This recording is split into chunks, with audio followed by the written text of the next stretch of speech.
शिव को त्रिचक्षु के रूप में देखते हैं। हम भी त्रिचक्षु बनना चाहते हैं। त्रिचक्षु बनने के लिए हमें क्या करना पड़ेगा, इस पर हम चिंतन करें। 3 बातें होती है।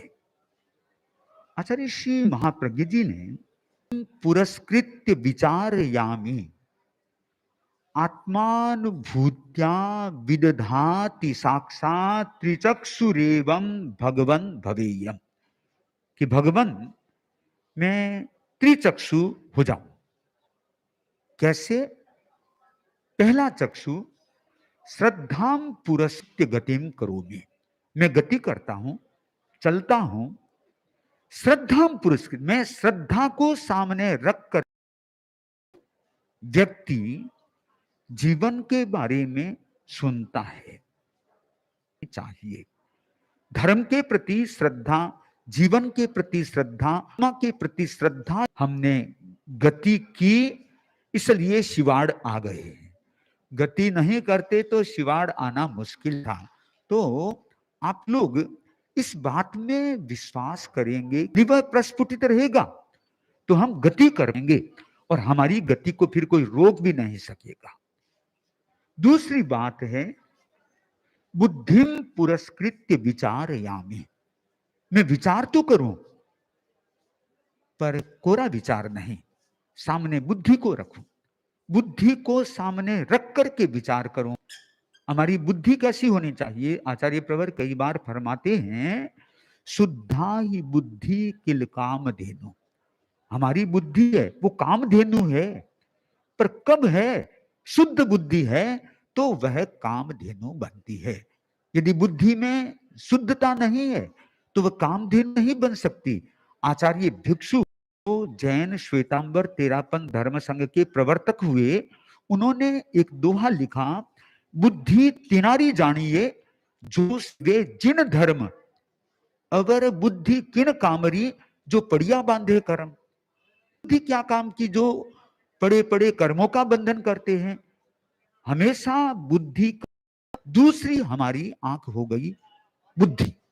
अब तीसरी बात कि आत्मानुभूत्या विदधान सा, तीसरा है मेरी आंख आत्मानुभूति, क्योंकि जब तक आत्मानुभूति नहीं ला पा रहे उसका, फिर उसको कुछ भी नहीं चाहिए। आत्मानुभूति हो गई, बहुत बड़ी चीज हो गई। हमारे एक संत थे आसीन के मुनि बालचंद जी स्वामी, वो आचार्य तुलसी के समय में ऐसे ज्यादा पढ़े लिखे भी नहीं थे, पर पता नहीं उनके भीतर की एक ऐसा, मान लो आज की भाषा में इंट्यूशन पावर जागृत हो गया कि वे अंतर्नाद में चले गए। उनके यहां तक पहुंच गए, कभी उन्होंने कविताओं की रचना नहीं की, सहज ही भीतर से तो जागा है अंतर्नाद, छूटा है सारा स्वाद, दुनिया से नाता टूटा है। ऐसे नाता उनका टूट गया। इतने कोई खास नहीं थी आसीन वालों में, भीतर से कैसे इनका अनहद नाद जागृत हो गया कि नहीं जागता है। एक ऐसा अवसर आता है, अपने आप हो जाता है। व्यक्ति में कब बदलाव घटित होता है नहीं कहा जा सकता। एक बार ध्वनि नहीं करेंगे कोई भी, तो ध्वनि के लिए तो यहाँ जो ऊपर का किला है ना, वो बहुत ही अच्छा स्थान है। वहां कोई भी आपको डिस्टर्ब नहीं करेगा। तो आत्मानुभूति हमारी ऐसी होनी चाहिए कि सब बातों का निचोड़ आ जाए।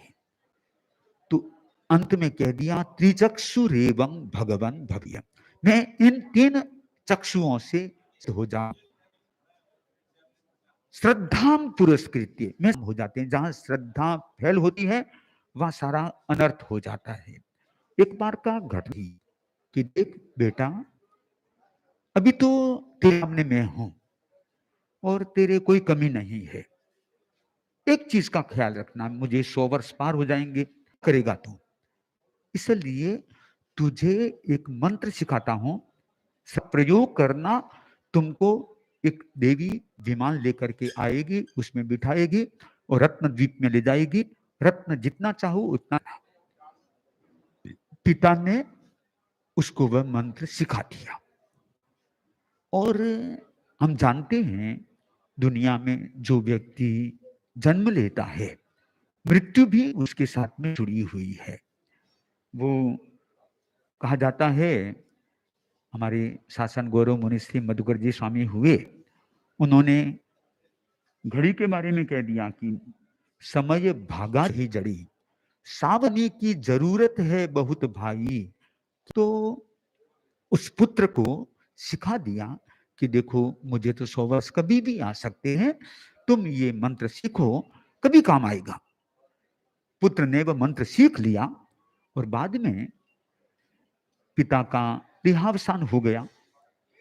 देहावसान होने के बाद में पुत्र की थोड़ी सी लत गलत हो गई, वह थोड़ा गलत आदत में चला गया।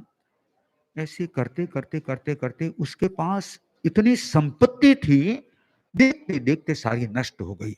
आप लोग जानते हैं जुआ शराब ये एक ऐसी चीज है, इनके द्वारा व्यक्ति अपना सब कुछ खो देता है। और तो ठीक है, अपनी आत्मा को भी कलुषित कर देता है, ऊपर का अर्थ का भी नुकसान होता है, और जो वास्तव में परमार्थ है उसका भी नुकसान हो जाता है।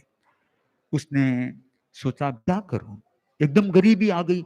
याद आया, अरे पिताजी ने वो मंत्र सिखाया था ना, मंत्र बहुत जोर दे करके याद किया, याद आ गया मंत्र, सोचा इसका प्रयोग कर लेता हूं।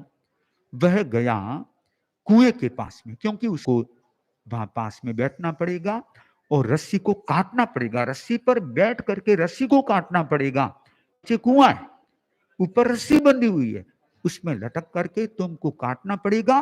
मंत्र जप करो, रस्सी काटो, फिर विमान तैयार है, तुम बैठ जाना।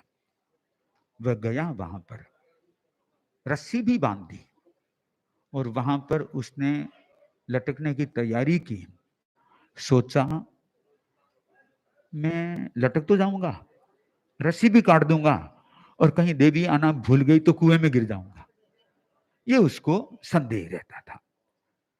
जब कर दिया उसने, कुएं के पास में बैठा है, जब कर लिया, और अदृश्य रूप में देवी भी उपस्थित है, विमान भी उपस्थित है, पर आदमी को वह विमान और देवी नहीं दिख रहे हैं।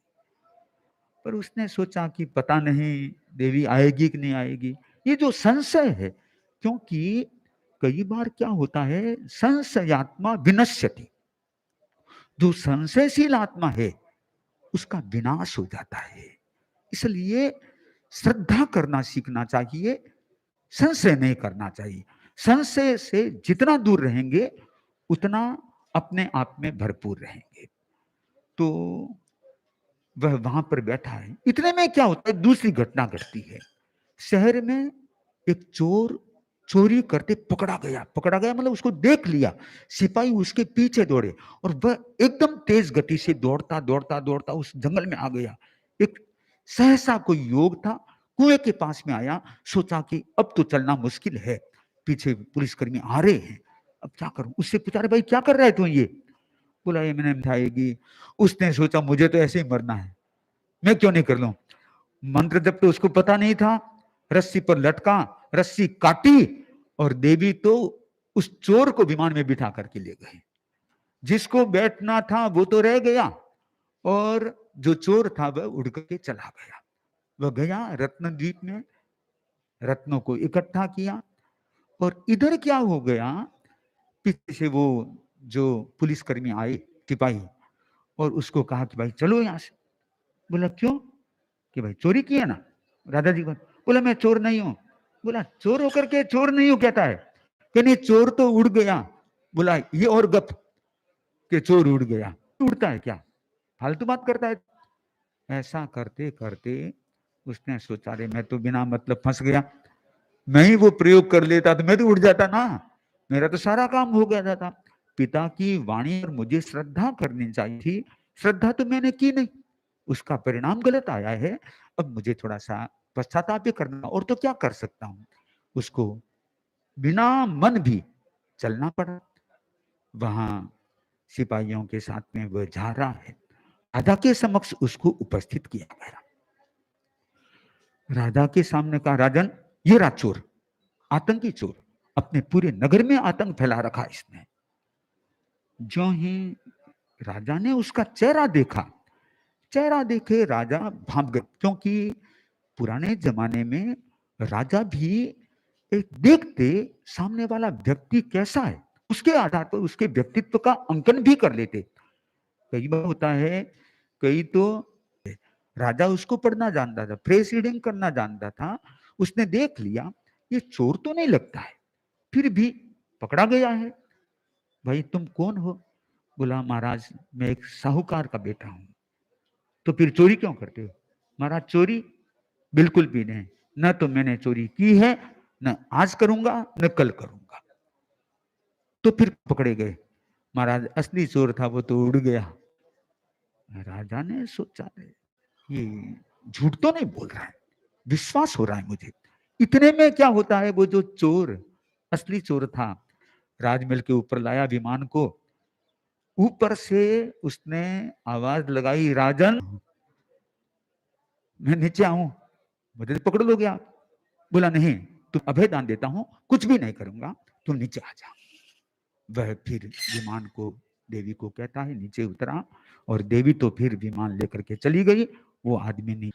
पर श्रद्धा की कमी इसमें थी, मेरे में नहीं थी। मुझे तो पता था मरना है तो कम से कम एक प्रयोग तो कर ले, प्रयोग मेरा तो सिद्ध हो गया, इसने तो जब किया काम मेरा है। पर बंधुओं वास्तव में ऐसा नहीं है, वस्तुतः तो ऐसा ही है, धर्म जो करेगा फल भी उसका वही प्राप्त करेगा।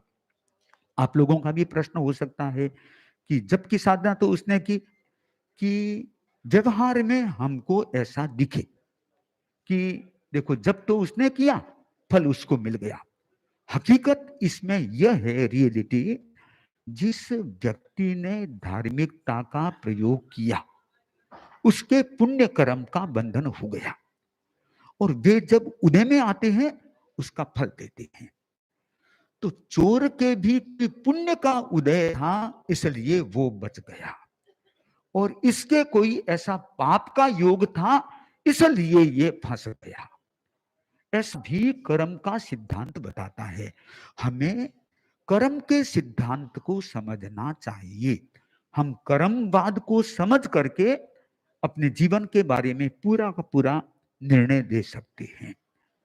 अपने 8 प्रकार के कर्म होते हैं जो आत्मा के साथ में जुड़े हुए होते हैं। ज्ञानावरणीय कर्म, दर्शनावरणीय कर्म, वेदनीय कर्म, मोहनीय कर्म, आयुष्य कर्म, नाम कर्म, गोत्र कर्म और अंतराय कर्म। इन 8 का अपना अपना काम है। अब जैसे आत्मा में अनंत शक्ति है, आत्मा में अनंत ज्ञान है, आत्मा में अनंत दर्शन है, ये सब आत्मा में ही है। पर इनको रोक कौन रहा है?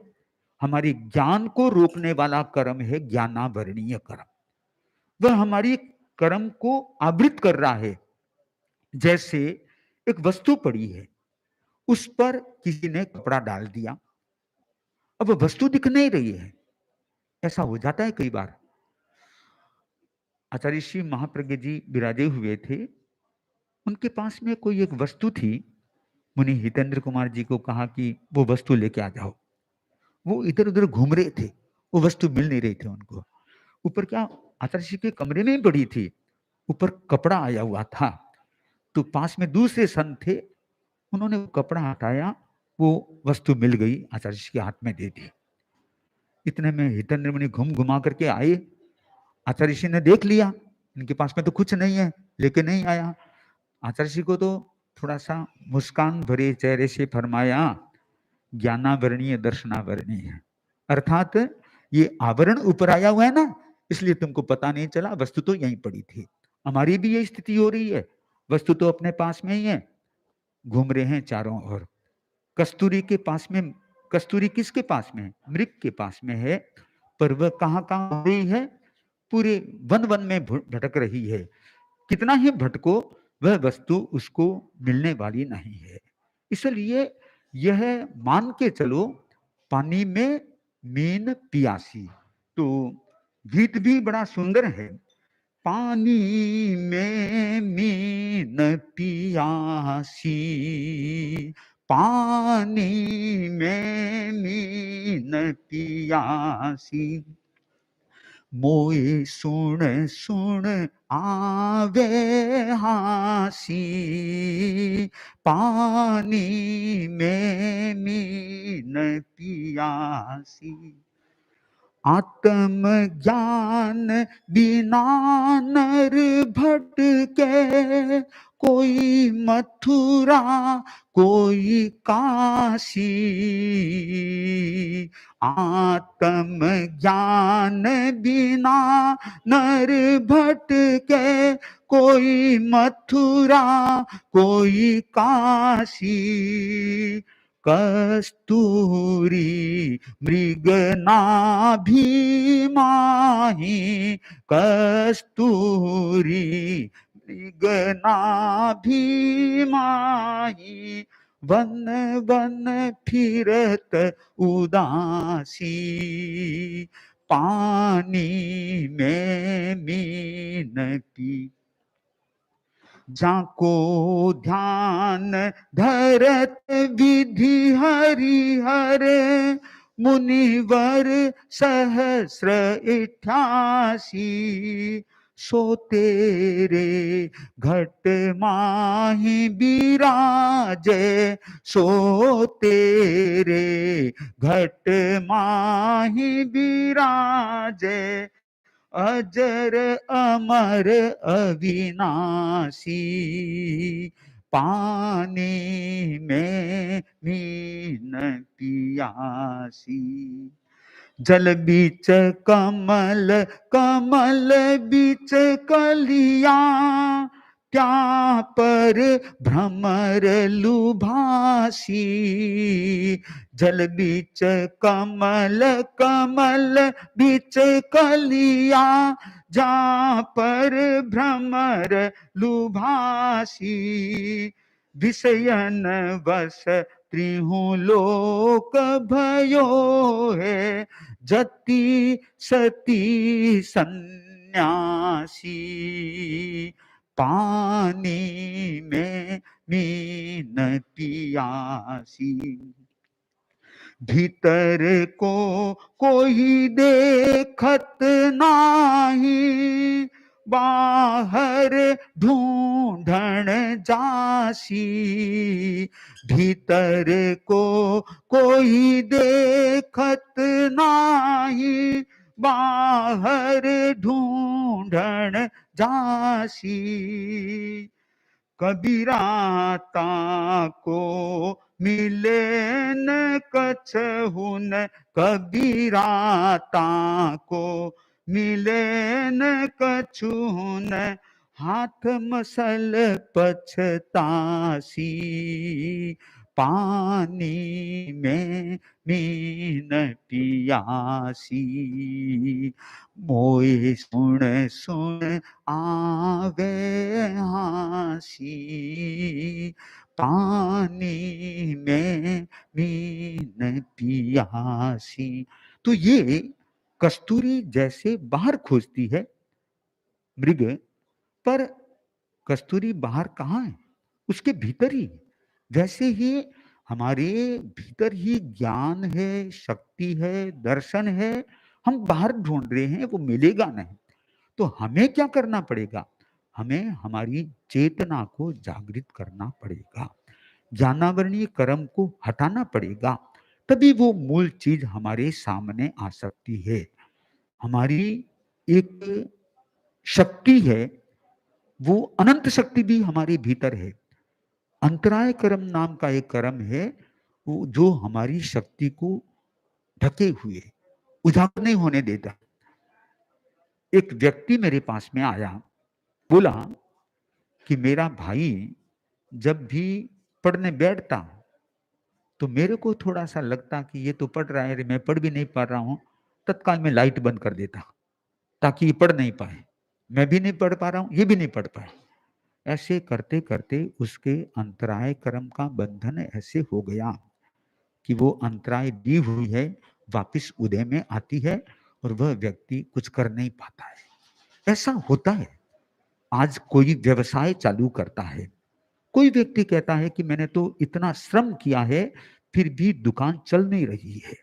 ये कारण है। इसका मूल कारण है कि व्यक्ति का जो अंतराय कर्म इतना सघन रूप में बंधा हुआ है, वो अंतराय उसके आड़ी आ जाती है। इतना श्रम करने के बावजूद भी उसकी दुकान ज़्यादा चलती नहीं और कइयों की दुकान बहुत ज़्यादा अच्छी चल जाती है। उसका कारण क्या? उन्होंने अंतराय नहीं दी किसी को, किसी के कार्य में बाधा नहीं पहुँचाई। हमें किसी के कार्य में बाधा नहीं पहुँचानी चाहिए। कोई व्यक्ति किसी के कार्य में बाधा पहुँचाता है, उसके कि जैसे हम लोग जा रहे हैं, मार्ग में कबूतर चुगा चुग रहे हैं, तो हम उसके बीच में से नहीं जा सकते, साइड से जाओ ताकि उनको अंतराय नहीं लगे। इतना कुछ हमारे नियमों में आता है, तो हम किसी को अंतराय देंगे ही नहीं, तो हमारे अंतराय कैसे बनेगा? बिल्कुल भी नहीं बन सकता। इसलिए व्यक्ति कर्म करते समय सावधानी रखे। कर्म करते समय तो सावधानी नहीं रखता है, बाद में क्या है, नहीं इसका तो फल बहुत बुरा आ रहा है, क्या करूं मैं? अरे क्या करूं? तुम कर्म किया उस समय सावधानी रखता तो आज ये स्थिति तुम्हारी नहीं बनती। तो तुम्हें ये ध्यान देना चाहिए कि मेरी आत्मा कभी भी उत्पत्तिगामी नहीं बने, सतपथगामी बनी रहे। हम सतपथ पर चलते रहेंगे, हमेशा हमारा विकास ही होता रहेगा। चाहे वह रहने में जयपुर रहे, सिवाड़ रहे, कोटा रहे, सवाई माधोपुर रहे, दिल्ली रहे, कहीं पर भी रहे, सतपथ पर चलना चाहिए। अब सतपथ पर हम पैरों से चलते हैं, वह भी चलना है।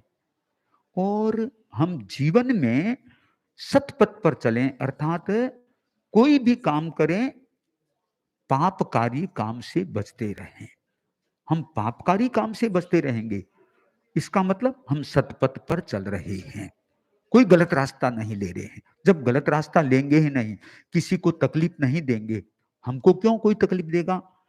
कि वो रामचंद्र जी के बारे में कहा गया है कि राम किसी को मारे नहीं, पापी नहीं है राम, आपे ही मर जावसी कर कर खोटा का। ये एक तो होता है अपनी स्वाभाविक मृत्यु, वो तो आती है, पर एक व्यक्ति एक्सीडेंट में कुछ हो जाता है और कुछ हो जाता है, इसका मतलब है कोई न कोई पूर्व जन्म में ऐसा कर्म किया होगा, उसके उदय से उस प्रकार की स्थिति का निर्माण होता है। और कई लोग, भूकंप आ जाता है और भी कई प्रकार की स्थितियां हो जाती है, मकान गिर जाता है, वो बच जाता है। क्यों? उसकी पुण्याई काम कर रही है। एक बार 100 व्यक्ति एक साथ में जा रहे थे, पुराना जमाना था। जाते जाते एक बार इतनी बारिश तेज होने लगी, सारे एक मकान में सुरक्षित खड़े हैं। अब इतनी तेज बिजली कौनती है, ऐसे करते करते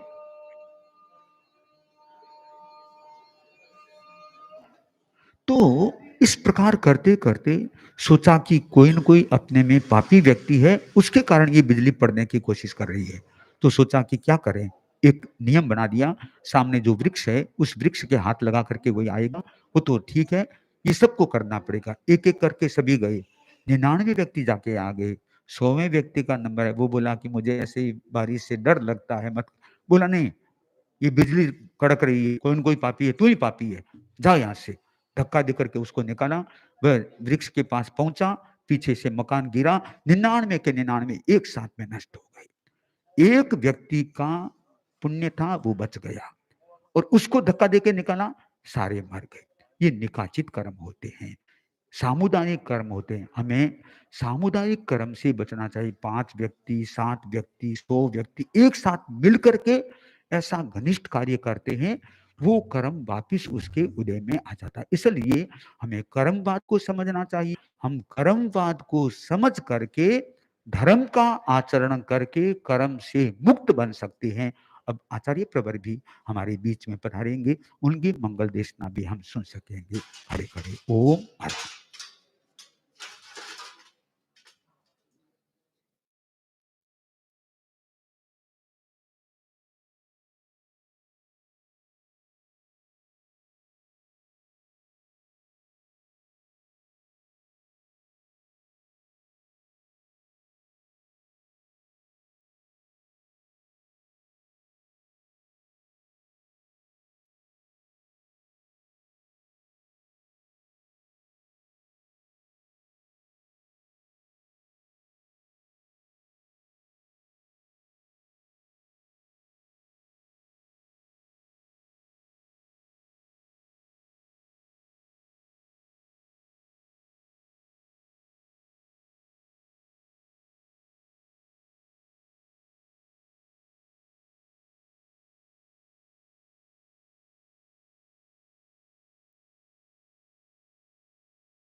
ॐ ह्रीं नमो अरहन्ताणम् ॐ ह्रीं नमो सिद्धाणम् ॐ ह्रीं नमो आयर्याणम् ॐ ह्रीं नमो उवत्थायाणम् ॐ ह्रीं नमो लोए सब्बसाहूणम् ॐ ह्रीं नमो अरहन्ताणम् ॐ ह्रीं नमो सिद्धाणम् ॐ ह्रीं नमो आयर्याणम् ॐ ह्रीं नमो उवत्थायाणम् ॐ ह्रीं नमो लोए सब्बसाहूणम्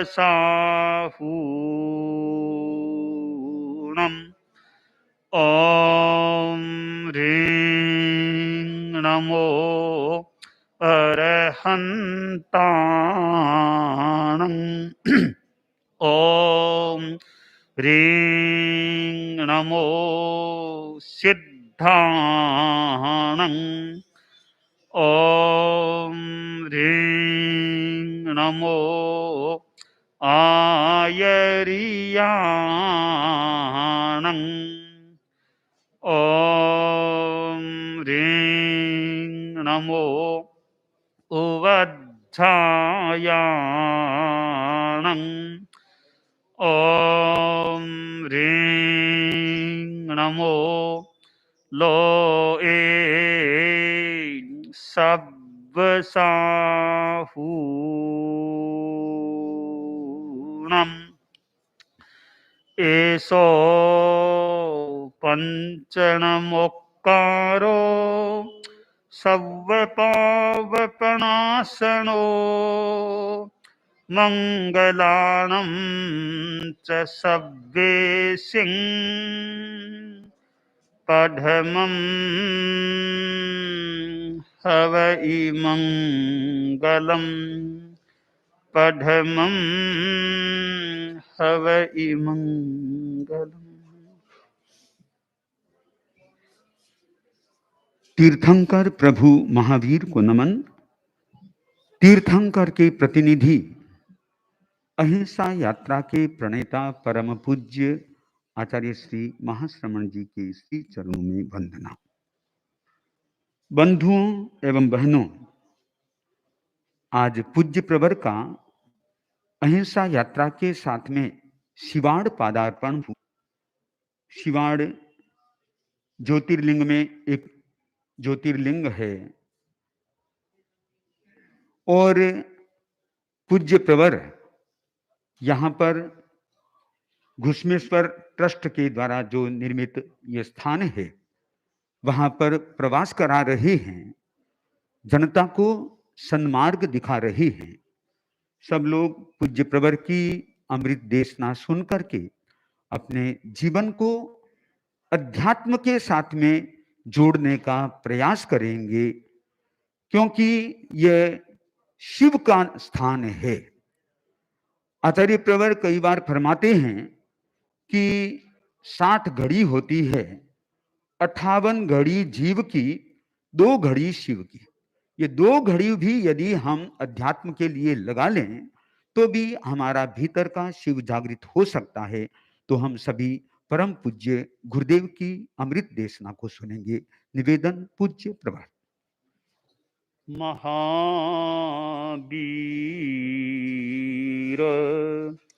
तुम्हारा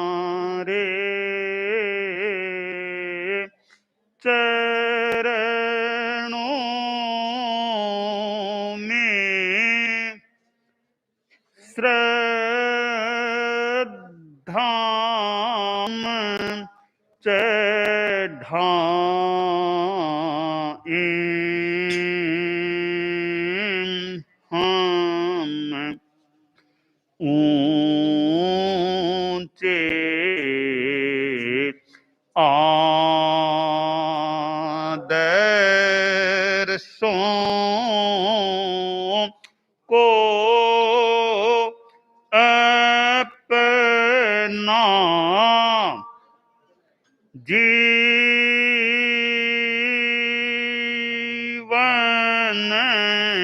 की ज्योति जगाएं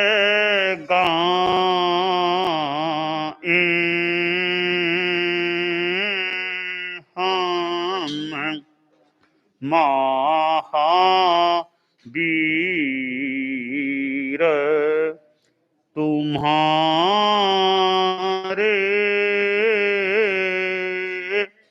चरणों में श्रद्धा के कुसुम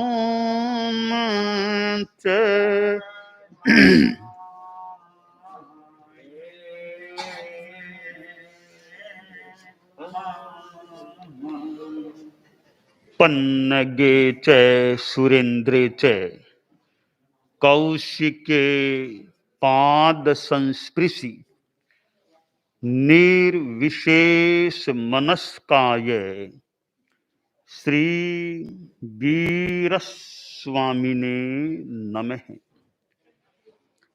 आर्हत वाङ्मय में कहा गया है, एवं ससंकप्प विकप्पनाशो संजायई समय मुवट्ठियस्य अथेयंकप्प संकप्पय ओत ओ से पहीयई काम गुणेषु तन्हा। हमारे पास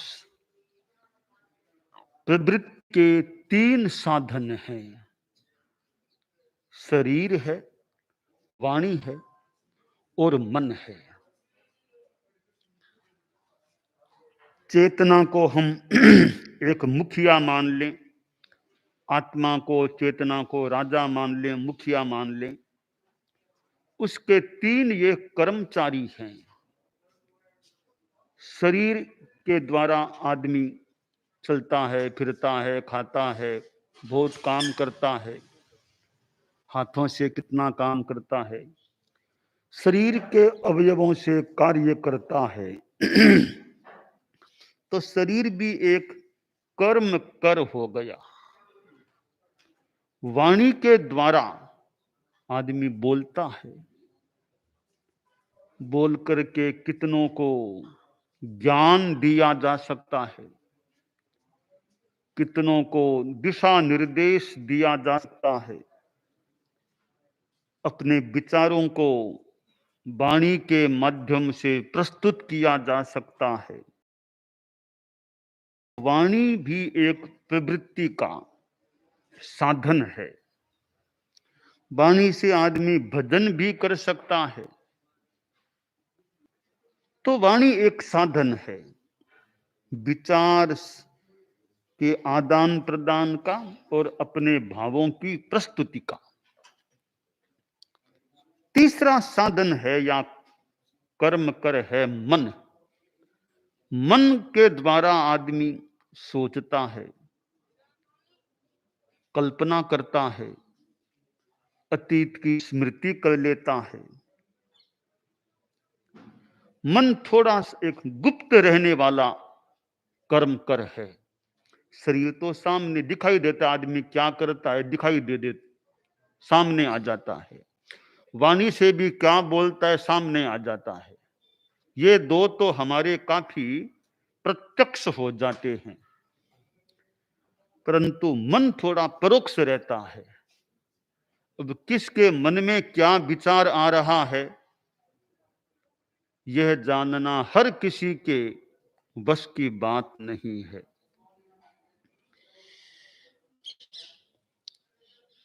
हालांकि थोड़ा थोड़ा अनुमान तो लगा सकते हैं कि आदमी के मन में क्या बात है, थोड़ा अनुमान लगा सकते हैं अपनी बुद्धि से, अपनी समझ से, थोड़ा सा अनुमान कि दिमाग में क्या योजना है, इसके क्या चिंतन चल रहा है। एक दोहा आता है, हेत अहेत मन महीप के आचरण दृग दीवान कह देत। मन को राजा कहा गया, मन राजा है, तो उसके दीवान, आंखें उसकी दीवान, आंखें चेहरा, आंखें दीवान है। तो मन में क्या है? मन में भय है, मन में कोई चिंता है, क्या बेचैनी का भाव है, प्रसन्नता है, एक नाराजगी है, आदि आदि का अनुमान आंखों से कई बार लग सकता है। आंखें आदि की क्या बोल रही है, भय है, उसकी आंखों की स्थिति क्या है, चेहरा कैसा है, गुस्से में है तो चेहरा कैसा है। तो चेहरे से, आंखों से थोड़ा थोड़ा अनुमान, मन में योजना क्या है। वो भिक्षु स्वामी हमारे धर्म संघ के पहले गुरुजी थे, तो उनके बड़े ज्ञानी संत थे वैसे। एक आदमी आया, बोला गुरुजी प्रश्न है, मेरा प्रश्न है। बोलो क्या प्रश्न है? बोला छोटा सा ही प्रश्न। हाँ बोलो, जो भी प्रश्न है बोलो। घोड़े के पैर कितने होते हैं? घोड़े के पैर कितने होते हैं? अब यहां देखिए आदमी कैसे, मन में क्या बात है वो कैसे जान लेता है। तो हमारे गुरुदेव हमको स्वामी जी कहा करते हैं श्रद्धा की भाव। तो स्वामी जी ने प्रश्न के अनुरूपी उत्तर, फिर प्रश्न के अनुरूपी तरीके से उत्तर। घोड़े के पैर कितने? एक आगे, एक फिर इधर, दो, एक इधर फिर तीन, एक इधर। हाँ, तो घोड़े के 4 पैर होते हैं। वो प्रश्नकर्ता बोला उनका नाम भिखण जी महाराज नाम होता था, हमारे स्वामी जी पहले गुरुदेव। अरे भिखण जी महाराज, मैंने तो सुना बड़े ज्ञानी सन आदमी है, एक छोटा सा सवाल पूछा घोड़े के पैर कितने, उसका जवाब देने में इतना समय लगा दिया। 1 2 इतनी गिनती करनी पड़ी। एक छोटा बच्चा भी, पहली दूसरी क्लास का बच्चे को भी पूछे तो घोड़े के 4 पैर है, सीधी बात है। इतना समय लगा दिया मेरा आपने घोड़े के पैर कितने उत्तर देने में। तब हमारे गुरुदेव स्वामी जी ने कहा कि तुमने पूछा घोड़े के पैर कितने, मैं तपाक से बोलता 4। तुम्हारा अगला प्रश्न होता कन खजूरिये के पैर कितने, तब मैं थोड़ा चुप रहता। तब तुम बोलते हाँ, पहले तो फटाक से बोल गए, अब बोलो तब पता चले। कहा महाराज मैं यही सोचकर आया था कि ऐसे आज मैं इनको इनकी हल्की लगवाऊंगा, फिर आपने मेरे मन की बात जान ली। तो कई बार यूं बुद्धिमान आदमी के मन में क्या योजना है वो अनुमान लगा सकता है, जान सकता है। तो खैर, मन हमारे लिए अदृश्य है। मन एक ऐसा तत्व है जो दुर्मन भी बन सकता है और सुमन भी बन सकता है। खराब चिंतन है तो दुर्मन हो गया, अच्छा चिंतन है तो सुमन हो गया। हम सोचते हैं, हम कई बार सोच सोच के द्वारा दुखी बन जाते हैं, सोच चिंतन चिंतन से दुखी बन जाते हैं। मेरा उसने ऐसा कर दिया, उसने ऐसा कर दिया, मेरा उसने मेरा बिगाड़ कर दिया, उसने मेरा भट्टा बिठा दिया। अब सोचते सोचते दुखी परेशान हो जाते हैं। सोच सोच के चिंतन के द्वारा ही, सोच के द्वारा हम शांति में भी जा सकते हैं, प्रसन्न भी रह सकते हैं। चिंतन की स्वस्थता चित्त को प्रसन्नता देने वाली हो सकती है। चिंतन की गड़बड़ की स्थिति होती है तो हमारे चित्त को उदासी, दुख भी मिल सकता है। अब चिंतन चिंतन से कैसे आदमी रह सकता है? एक बाबा जी थे, तो वो भिक्षा के लिए गांव में जा रहे थे। रास्ते में एक हाथ गाड़ी में एक आदमी बैठा था, दूसरा आदमी उस गाड़ी को चला रहा था। वो गाड़ी के अंदर बैठा था, वो भिखमंगा था। ऐसे उसके हाथ नहीं थे, पांव भी नहीं थे, हाथ कटे हुए, पांव भी कटे हुए। एक कटोरा उसकी गाड़ी में रखा हुआ था, तो लोग यूं गली में आते तो कोई 10 पैसा, कोई 5 पैसा, उसके कटोरी में बेचारा गरीब है, विकलांग ऐसा है, उसका सहयोग करे। तो वो दया की भावना से लोग कोई 10 पैसा ऐसा कुछ 5 पैसा डाल देते। वो भिकमंगा जो था गाड़ी में बैठा हुआ, हाथ गाड़ी में, बड़ा खुश प्रसन्न था, बहुत प्रसन्न था। तो बाबा आया, बाबा ने देखा बेचारा हाथ पांव नहीं है पर है बड़ा प्रसन्न है। तो बाबा के पास पैसा तो थे नहीं, उसको दे दे। न कई बार पैसे से भी बढ़िया चीज भी दी जा सकती है। तो बाबा ने कहा, रे तुम्हारे हाथ नहीं पांव नहीं, फिर भी तुम इतने प्रसन्न रह दिखाई दे रहे हो, क्या बात है, इतनी प्रसन्नता कैसे?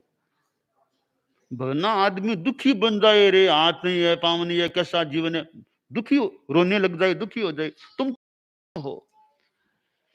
तो भिकमंगा वो बोला कि बाबा, आप लोगों से ही हमने कुछ सुना है, जाना है, धर्म की बात भी कुछ जानी है। आप देखिए बाबा, मैं दुखी क्यों बनूं? प्रकृति से मान ले जो भी मेरे कर्मों का योग है, हाथ नहीं रहे, पांव नहीं रहे, बाकी मेरा पेट तो ठीक है, हाजमा शक्ति मेरी ठीक है, मेरी आंखें बिल्कुल ठीक है, कान की सुनने की शक्ति बिल्कुल ठीक है, दिमाग मेरा ठीक है, चिंतन कर सकता हूं, थोड़ा पढ़ा लिखा भी हूं तो पढ़ सकता हूं, तो वो सब इतनी चीजें मेरी ठीक है, पेट ठीक है, हार्ट मेरा ठीक है, न बीपी बीपी कोई तकलीफ नहीं है, दिमाग अच्छा है, आंखें ठीक है, कान, इतनी अच्छी चीजें हैं, उनको देख देख करके मैं खुशी बनूं या दुखी बनूं? इतनी चीजें मेरी अच्छी है, फिर मैं दुखी क्यों? ठीक है, हाथ नहीं रहे, पांव नहीं, कोई बात नहीं, मुझे मेरी सेवा करने वाला आदमी है, लोग आप जैसे गृहस्थ लोग मुझे कुछ पैसा भी देते, मेरा काम चल रहा है, तो दुखी क्यों बनूं? हो सके उतना काम करूं। ठीक है, हाथ पांव नहीं है, हाथ पांव के बिना भी आदमी दिमाग से, वाणी से बड़ी संस्था का संचालन कर सकता है। खटिया पर बैठा बैठा आदमी राष्ट्र का संचालन भी कर सकता है। दिमाग तो ठीक है ही, वाणी ठीक है ही, आंखें ठीक है ही, ठीक चल नहीं सकता, फिर नहीं सकता, वो भी आजकल तो गाड़ी में बिठा दो कहां से कहां जा सकता है, प्लेन में बिठा दो कहां से कहां चला जा सकता है। तो थोड़ी मेरी कमी है, बाकी तो कितना ठीक है। तो ठीक है, अभाव को देखकर दुखी बनूं या जो भाव है यानी जो है उसको देखकर मैं सुखी बनूं? तो मैं क्यों दुखी बनूं? थोड़ा बहुत नहीं है तो मानता हूं भी मेरे कर्मों का योग है, कभी कोई पाप किए होंगे, उसका फल मुझे भोगना है, तो मैंने पाप किए हैं, उन पापों का भुगतान हो रहा है मेरा, तो वो पाप कम हो रहे हैं, जा रहे हैं, तो मैं क्यों दुखी बनूं? तो चिंतन चिंतन से कितना वो प्रसन्न रहता था। वरना आदमी थोड़ी तकलीफ आई, ऐसा हो गया वैसा हो गया। अब आप लोग गृहस्थ हैं मान लो, अब आपके मान लो व्यवसाय में कुछ कठिनाई आ गई, कुछ व्यापार में मान लो घाटा, कुछ ऐसा हो गया, आप दुखी बन जाए, अरे मेरे घाटा लग गया, वो हो गया, वो हो गया, एक तो दुखी बन गया। एक अब ठीक है भाई, इस बार कुछ हो गया, आगे फिर देखते हैं, प्रयास करते हैं, क्या बात है, तो आदमी सुखी रह सकता है। तो शास्त्रकार ने कहा, समय मुवट्ठियस्य, आदमी समता में रहे। आदमी को अनुकूलता में, भौतिक पदार्थों की अनुकूलता में ज्यादा खुशियां नहीं मनानी चाहिए। कुछ कठिनाई आ जाए, प्रतिकूलता आ जाए तो दुखी भी नहीं बनना चाहिए। हमारे जैन शास्त्र में कहा, समो निंदा प्रशंसासु लाभा लाभे सुहे दुखे जीविये मरणे तहा, समो निंदा प्रशंसासु तहा मानव मानो। ये समता रखो, आपको लाभ हो गया तो ज्यादा खुशी नहीं, समता रखो, अलाभ हो गया तो भी शांति समता रखो, सुख है तो भी समता, दुख आ गया तो भी समता। और तो क्या, जीवन काल खूब लंबा मिल रहा है, मिल गया, शांति है। बाई चांस कोई ज्यादा तकलीफ आ जाए कि मौत भी निकट दिखने लग गई तो भी शांति रखो, समता में रहो तो सुख रहता है, शांति रहती है। एक राजा के मंत्री था। कोई मंत्री के बारे में शिकायतें आ गई कि मंत्री ऐसा है, मंत्री ऐसा है। तो बहुत बड़े-बड़े कई लोगों ने मंत्री के बारे में शिकायतें कर दी। कोई षड्यंत्र मान लें जो भी था, तो राजा ने इतनी बातें सुनी कि मंत्री ने ऐसा किया, वैसा किया, वैसा किया। ठीक है, थोड़ी बहुत गलती हो जाए, पर राई का पहाड़ बना दे। गलती थोड़ी सी बहुत बड़ा चढ़ा के उसको पेश कर दी जाए। तो राजा ने कहा ऐसी बात है, तो मंत्री को फांसी की सजा। अब राजा था, आदेश दे दिया कि मंत्री को फांसी की सजा। उसके पास मेरा आदेश पहुंचा दो कि कल शाम को 6 बजे उसको फांसी मिलनी है। आदेश किया राजा का मंत्री के पास, पढ़ लिया पत्र को, ठीक है। अब वो मंत्री फांसी की सजा कल मिलने की बात आ गई तो भी दुखी नहीं बना कि कोई बात नहीं, इतना जीवन जी लिया, जैसा भी हो गया वैसा होगा, अपने तो साधना में रहो, भजन भाव में रहो, प्रभु का नाम लो, अच्छी किताब को पढ़ो, चिंता क्या है, क्या चिंता करना है। यह दिन बीता। अब अगले रोज फांसी की बात थी, तो सवेरे राजा के मन में आया कि मैंने वो फांसी का आदेश तो दे ही दिया है, तो अब मंत्री का मनोभाव कैसा है, वो दुखी है क्या, जानकारी लूं, दुखी है सुखी क्या है। एक आदमी को भेजा कि देखो मंत्री क्या कर रहा है, उसके चेहरे पर क्या स्थिति है। तो मंत्री बहुत शांति में बैठा था, शांति में अपना किताब पढ़ रहा था। तो वो जो गया वो मंत्री का मित्र ही था, का भैया आपको पता तो है ना आज आपको फांसी की सजा। हाँ जानकारी मिल गई मुझे, आज 6 बजे की बात है। आप तो एकदम निश्चिंत बैठे हो कि चिंता किस बात की करनी है। अभी तो 9 बजे है ना, अभी 9 बजे है, तो अभी 3 घंटा 12 तक और 6 6 3 9 9 घंटा तो आराम से जी लूं, मरना तो 6 बजे। अभी 9 घंटा पहले क्यों मरूं मैं, 9 घंटा तो आराम से जी लूं, शांति से जी लूं, तो मुझे मौत की परवाह नहीं है। अरे अभी 9 घंटा की देरी है, 9 घंटा तो शांति से जीने दो मुझे, अभी क्या चिंता करना है फांसी की। प्रसन्न शांति में बैठा था। तो राजा के पास वो आदमी जिसको भेजा था वो गया कि महाराज मंत्री जी बड़े शांति में बैठे हैं। मैंने कहा भी आज आपके फांसी की बात है ना, तो मंत्री जी कह रहे भी 9 घंटा की देरी है, 9 घंटा तो सुख से जी लूं, अभी क्या चिंता है मरने की, अभी क्यों चिंता करूं। तब राजा का मन बदला कि जो मंत्री इतना अच्छा चिंतनशील है उसको फांसी की सजा में कैसे दे सकता हूं। आदेश को बदला, पूर्व आदेश को निरस्त किया, कहा कोई सजा मंत्री को नहीं दी जाए फांसी वाली। आगे राजा ने लिखा पत्र में कि जो मेरा मंत्री जीना जानता है उसको मैं भी नहीं मार सकता, जो जीना जानता है उसको मैं भी नहीं मार सकता।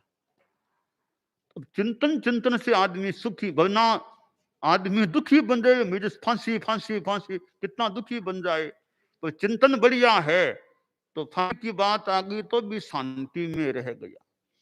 तो हमारा ये मन है, चिंतन हमारा प्रशस्त रहे, चिंतन बढ़िया रहे, चिंतन जिसको सकारात्मक पॉजिटिव चिंतन अच्छा रहता है तो हम जल्दी से दुखी नहीं बनते। चिंतन उल्टा हो जाता है तो फिर दुखी बन सकते हैं। इसलिए धर्म का एक यह सार है कि हमारा चिंतन बढ़िया रहे। अब थोड़ा सा नुकसान हो गया उसको लेके आदमी दुखी बन जाए। वो दुखी कैसे बन जाए, वो दिवाली के दिन थे तो वो लॉटरी के और के वो कई चलते थे। तो एक आदमी ने 2 जगह 2 लॉटरी में एक एक, हाँ वो रुपया लगाया कि लॉटरी में पता नहीं, इसमें लिखा हुआ था 1 लाख का भी है, 50,000 का भी, इतने इतने हैं। सोचा कहीं मेरे भी भाग्य में होगा तो कुछ आ जाएगा। फिर बाद में दिवाली के आसपास वो लॉटरी के तो उसने 2 जगह वो 1-1 रुपया वो लगाया था, तो एक जगह उसके नाम से 1 लाख रुपये आ गए, उसके नाम से 1 लाख रुपये का वो आ गया, पुरस्कार कर दें जो भी कर दें। तो उसके मित्रों ने सुना कि 1 लाख मिलेगा, तो गए कि भैया भैया बधाई बधाई बधाई। वो उदास बैठा था, ये उदास के तुम्हें पता है कि नहीं 1 लाख? हाँ मुझे पता। फिर उदास कैसे बैठे हो? तो और क्या करूं, देखो मैंने 2 रुपये लगाए थे ना, 1 रुपये का तो 1 लाख आ गया, मेरा 1 रुपया खाली गया, उसका मुझे दुख हो रहा है। अब 1 लाख आ रहा है उसका सुख नहीं है उसको, 1 रुपया मेरा खाली चला गया उसका दुख हो रहा है मुझे। तो यो आदमी चिंतन से दुखी भी बन सकता है। तो हमारा चिंतन अच्छा रहे तो चिंतन से चित्त को प्रसन्नता मिल सकती है। दानान सेट्ठम अभयपयानम सच्चे सुया अणबद्धं वयंती तवे सुया उत्तम बंभचेरम लोगुत्तमे समणेनाय पुत्रे। आज शिवाड़ आना हुआ है, जैन समाज के भी हैं और भी जनता, और शिवाड़ शिव शिव का से जुड़ा हुआ स्थान। हम लोग शिव का एक मतलब है यानी कल्याण निरुपद्रव, 3 बातों का प्रचार कर रहे हैं, सद्भावना नैतिकता नशा मुक्ति। सद्भावना यानी जाति संप्रदाय आदि को लेकर दंगा फसाद मार काट हिंसा इसमें नहीं जाना। नैतिकता कि जो भी काम करें उसमें ईमानदारी रखने का प्रयत्न हो।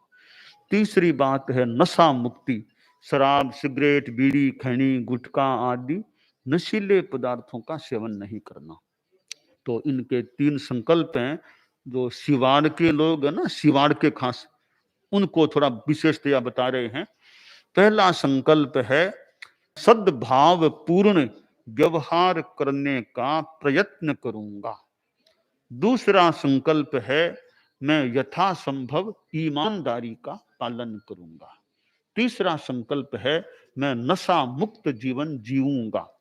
ये 3 संकल्प शिवाड़ के लोगों को कैसे लगे, अच्छे लगे या कैसे लगे? आप ग्रहण करेंगे प्रतिज्ञा, जितना लेना चाहे उतना। खड़े खड़े बोले, खड़े खड़े बोलते।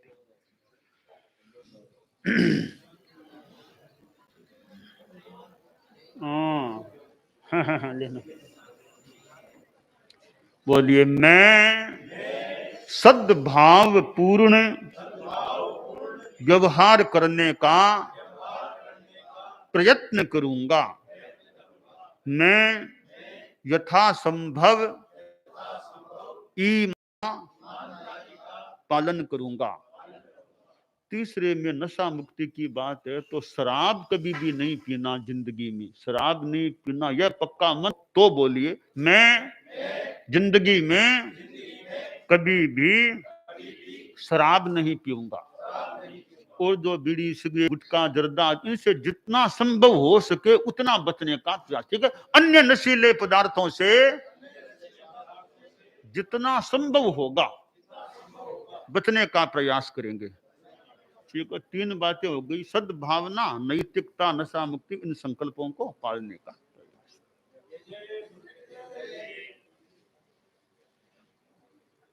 परम पूज्य गुरुदेव के मंगल प्रवचन के पश्चात कुछ बोलने का क्रम। यहाँ ज्योतिर्लिंग ट्रस्ट घुसमेश्वर के अध्यक्ष श्री प्रेम प्रकाश जी शर्मा गुरुदेव के स्वागत में कुछ अभिव्यक्ति अपनी कर सकेंगे। प्रेम प्रकाश जी शर्मा।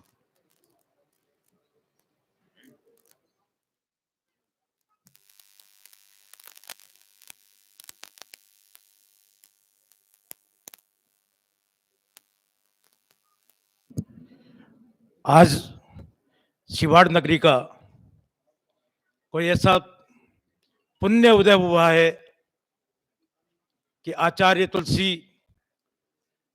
के यहां पधारने के 41 वर्ष बाद आचार्य महाश्रवण जी इस धरा को पुण्य बनाने के लिए, यहां के जीव मात्र के कल्याण के लिए इस पावन धरा पर आपके चरण कमल आज आपका पदार्पण हुआ है। मैं तो इस अवसर पर यही आपके चरणों में निवेदन करना चाहता हूं कि जगत के कल्याण के लिए जो आप ज्योति चरण यात्रा संपूर्ण देश के साथ साथ 3 देशों में आप कर रहे हैं, हमारे पूर्व जन्मों का कोई ऐसा फल प्राप्त हुआ है, कोई पुण्य फल प्राप्त हुआ है कि आपके चरणों में आचार्य तुलसी जी के बाद 41 वर्षों बाद यहाँ के लोगों को आपके दर्शन, आपके चरण कमलों को दर्शन करने का सौभाग्य मिला है। निश्चित रूप से आपके आगमन से आज आपने यहाँ के लोगों को 3 जो शपथ दिलाई है, यहाँ पर मौजूद पंडाल में सभी लोग उनका पालन करने का अक्षर पालन करेंगे। आप लंबे प्रवास और जीवों की रक्षा करते हुए इस धर्म की पालना हेतु आपने जन्म लिया है, अवतरण आपका हुआ है। ये इस भारत भूमि का ही नहीं बल्कि विश्व का एक अवसर है, सौभाग्य है कि आप जैसे श्रवण जी महाराज जो गुरुदेव हैं, आचार्य तुलसी महाप्रज्ञ जी, और आप के वाणी से, मन से, कर्म से और आपकी यात्रा के माध्यम से जो अहिंसा यात्रा है वो निश्चित रूप से भारत ही नहीं पूरी दुनिया में अपने प्रकाश के माध्यम से, अपने वाणी से, अपने कर्म के माध्यम से हम सब लोगों के कर्मों का जो पुण्य फल है वो उदय होगा। आपका आशीर्वाद सदैव हम सब जीवन मात्र पर बना रहे, इसी आशा और उम्मीद के साथ। सकल जैन समाज सिवाड़ के अध्यक्ष श्री दिनेश जी जैन।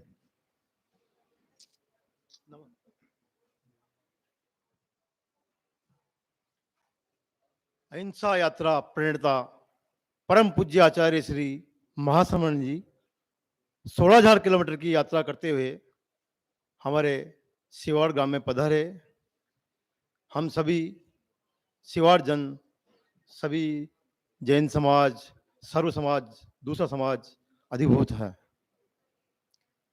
आपका रूट पहले दूसरा था, आप इतने सरल स्वभावी हैं।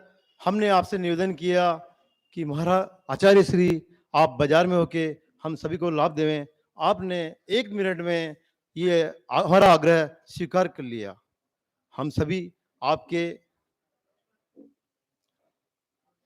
दर्शनों से लाभान्वित हुए। ये हमारा सौभाग्य है। आप सद्भावना, नैतिकता, नशा मुक्ति अभियान के लिए निकले हैं। आपने यहाँ पे भी शपथ दिलाई है। हम सभी पूरी कोशिश करेंगे कि आपका जो लक्ष्य है उसमें हम भी सहभागी बने और उसके अंदर हम भी पूरा भाग लेवें। परम पूज्य गुरुदेव हमारे सिवाड़ में पधारे। आज हमारा पूरा सिवाड़ समाज अधिभूत है। जैन समाज जो सिवाड़ का है, आप हमारे आग्रह से धर्मशाला में पहुंचे, उसके लिए भी हम आपके चरणों के साक्षी हैं। इन्हीं के साथ में अपना वंदन करता हूं। शंभू दयाल जी मिश्रा यहाँ के वरिष्ठ पत्रकार बताते हैं, वे भी गुरुदेव के स्वागत में कुछ।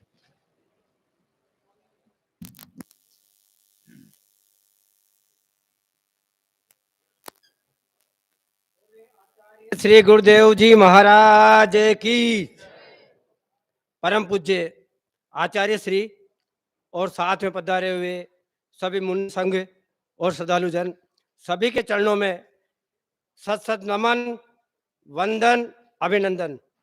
हमारा परम सौभाग्य है कि महाराज श्री के दर्शन सभी को करने को मिले। महाराज ने आज विभिन्न धार्मिक दृष्टांत के माध्यम से चित्त और चिंतन के बारे में हमें जो ज्ञानवर्धक बातें बताई है, ज्ञान दिया है, उसी का हम सदैव पालना और अनुसरण करते रहेंगे। महाराज श्री की अहिंसा यात्रा की मंगलमय हम कामना करते हैं और भगवान श्री से हम चरणों में नमन करते हैं कि महाराज श्री जिस पावन उद्देश्य को लेकर इस धरा की यात्रा कर रहे हैं उसको सफल बनाए। जय आचार्य श्री। संदीप जी जैन।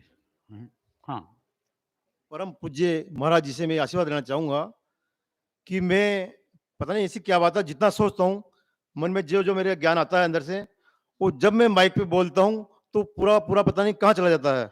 जो शब्द मैं सोचता हूँ वो शब्द पता नहीं कहाँ चले जाते हैं। यही बात मेरी माइक पे नहीं घर पे भी होती है। तो महाराज श्री मुझे ऐसा आशीर्वाद प्रदान करें कि मेरी वाणी से जो निकले वो मन में है वो वाणी में निकल जाए, ऐसा महाराज श्री मुझे आशीर्वाद दे। मेरे साथ हमेशा होता है ये कि मैं जैसे काफी सोचता हूँ, पूरा याद कर लेता हूँ या कुछ भी होता है, और वो जब मैं बोलता हूँ माइक पे या घर पे मैं सोचता हूँ मुझे अभी ये काम करना है और मैं यहाँ जाके भूल जाता हूँ वो काम। पता नहीं ये क्या बात है, महाराज श्री ऐसा आशीर्वाद प्रदान करें। हाँ, जैन साहब ने कहा है, आचार्य श्री महाप्रज्ञ जी कहा करते थे कि वाणी ने कहा वह बह गया, मौन ने कहा वह रह गया। हाँ, संदीप जैन।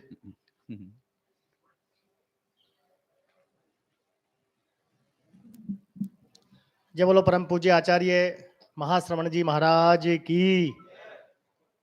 जैन धर्म की, अहिंसा परमो धर्म की। महाराज श्री के चरणों में नमोस्तु निवेदित करते हुए उपस्थित सभी सभासदों को जय जिनेन्द्र।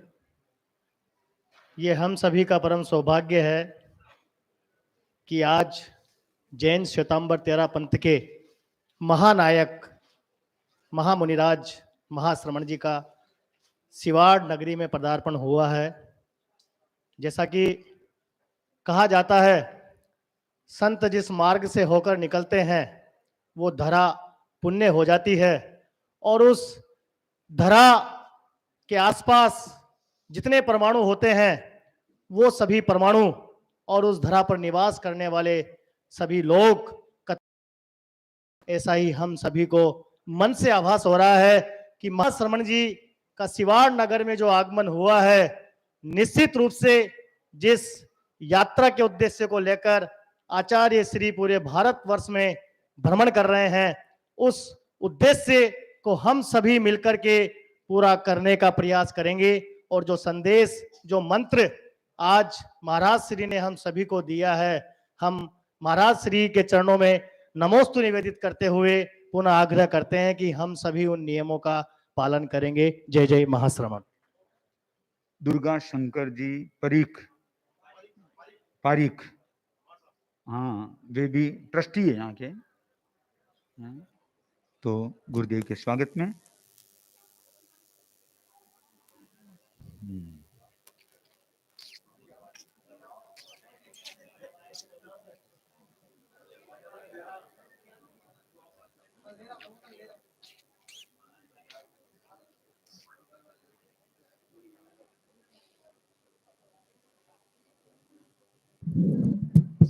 गुरु ब्रह्मा गुरु विष्णु गुरुदेव महेश्वर साक्षात और ब्रह्म गुरु तस्मै श्री गुरुवे नमः। असित गिरि समस्यात का जलम सिंधु पात्रई सुरतर वर्षाखा लेखनी पत्र मुरई लिखित यदि ग्रहित्वा शारदा सर्व कालम सरवर संत जन। और चौथा वर्ष है मैं कारण ये चारों धारी दे, ये चारों जो प्रकृति से बनाया है, ये प्रतिमूर्ति तुलसीदास जी ने तो केवल रामायण की रचना करके जन कल्याण किया है, लेकिन स्वयं आचार्य तुलसी ने अपने शिष्यों के द्वारा पुनः प्रकट होकर के 40 साल बाद सिवाड़ के अंदर ये वाणी हमको सुनने को मिली है, जो बहुत ही दायनीय है। आपने अपने 3 शब्दों में बताया कि चिता चिंता, इन दोनों से ऊपर है चिंतन।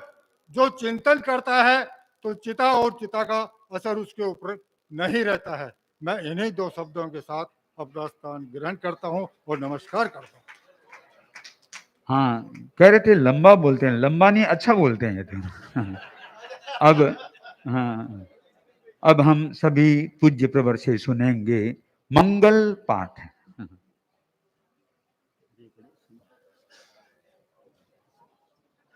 अरहंता मंगलम सिद्धा मंगलम साहु मंगलम कैवल्य पन्नतो धम्मो मंगलम अरहंता लोगुत्तम सिद्धा लोगुत्तमा साहू लोगुत्तमा केवल्ली पन्नतो धम्मो लोगुत्तमो और हंते शरणम पवज्जामि सिद्धे शरणम पवज्जामि साहू शरणम पवज्जामि केवल्ली पन्नतम। मुनिश्री मुनिश्री मुनिश्री